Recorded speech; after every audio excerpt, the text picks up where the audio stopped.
2025년 12월 22일 결국 통일교 게이트 특검법이 여야 합의로 통과됐습니다. 정말 거대한 사건이라 어디서부터 봐야 할지 좀 막막하게 느끼는 분들도 많을 텐데요. 오늘 이 복잡하게 얽힌 문제 저희가 하나씩 좀 풀어보려고 합니다. 특정 종교 집단이 어떻게 우리 정치의 심장부까지 파고들었는지, 또 그 칼날이 왜 이제 와서 여야 모두를 겨누게 됐는지 그 큰 그림을 한번 그려보겠습니다. 네, 이게 그냥 몇몇 정치인의 비리 사건 이렇게만 볼 수가 없어요. 수사 기록이랑 또 법정 증언들을 쭉 따라가다 보면요, 대한민국 헌법의 대원직인 정교 분리가 어떻게 무너졌는지 그 과정이 아주 선명하게 드러나거든요. 오늘 이야기를 들어보시면 왜 이 사건이 2026 지방선거, 나아가서 대한민국 정치 지형 자체를 뒤흔들 판도라의 상자인지 아마 이해하게 되실 겁니다. 그럼 이 모든 일의 시작점부터 한번 거슬러 올라가 보죠. 통일교의 정치 개입, 이게 갑자기 튀어나온 얘기는 아니잖아요. 아니죠. 과거에도 보수 정권과 좀 유착 관계가 있었던 건 사실인데 이번 사건은 그 결이 완전히 다릅니다. 결이 다르다. 결정적인 분기점은 2019년 한학자 총재의 한마디였다고 봐야 해요. 어떤 말이었죠? 정치와 종교는 하나가 되어야 한다. 이게 모든 것의 시작이었어요. 와... 사실상 신정정치, 그러니까 종교가 정치를 이끌겠다는 선전포고나 다름없었죠. 헌법 제20조 정교분리 원칙을 그냥 정면으로 깨부수겠다, 이런 선언이었던 겁니다. 정말 대담한 선언이네요. 헌법 가치를 그냥 대놓고 부정하는 거니까요. 그리고 그게 그냥 말로만 그치지 않고 실제 행동으로 이어진 게 바로 킹메이커 프로젝트라는 거고요. 바로 그겁니다. 다음 대통령은 우리 손으로 만든다. 아주 구체적이고 야심찬 계획이었죠. 그 첫 번째 타겟이 2022년 대선이었고요.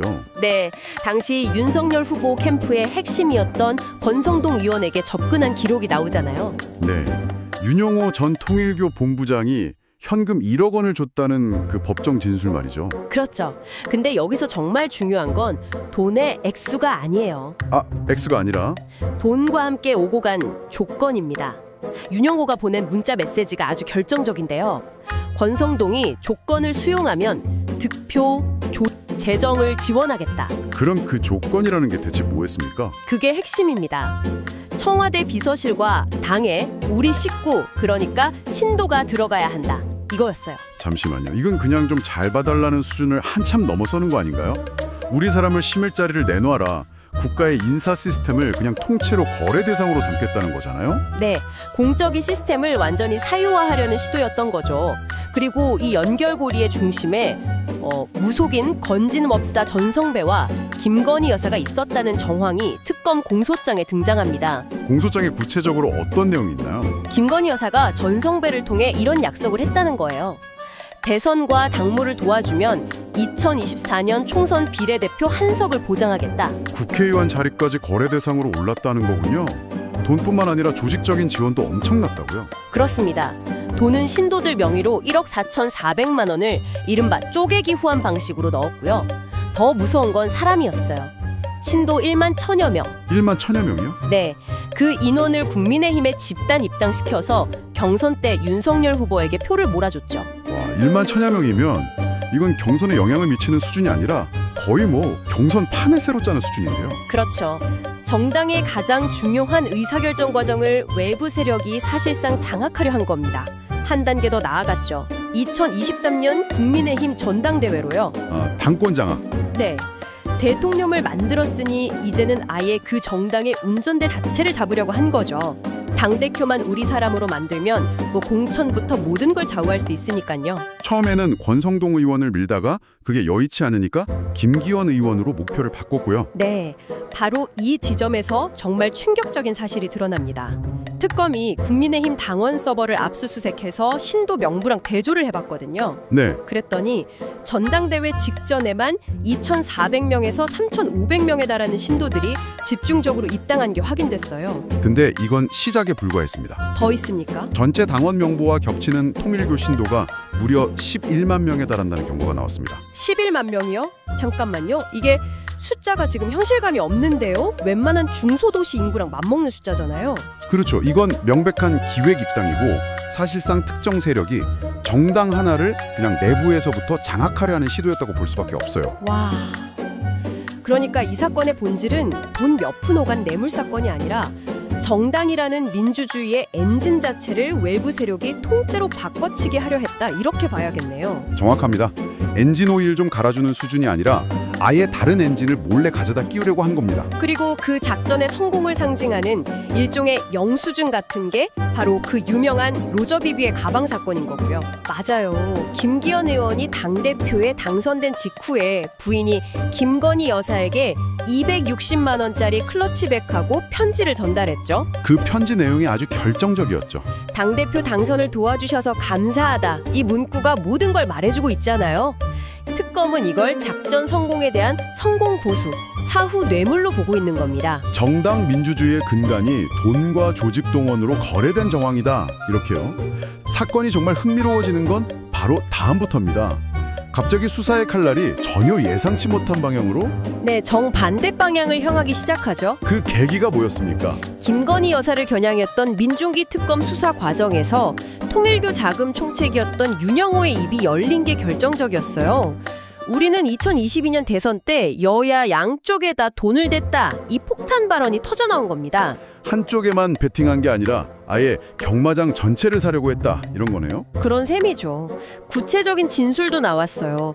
전재수 전 해수부 장관에게 현금 4천만 원, 그리고 까르띠에, 불가리 같은 명품 시계를 줬다는 거예요. 청탁 내용은 뭐였고요?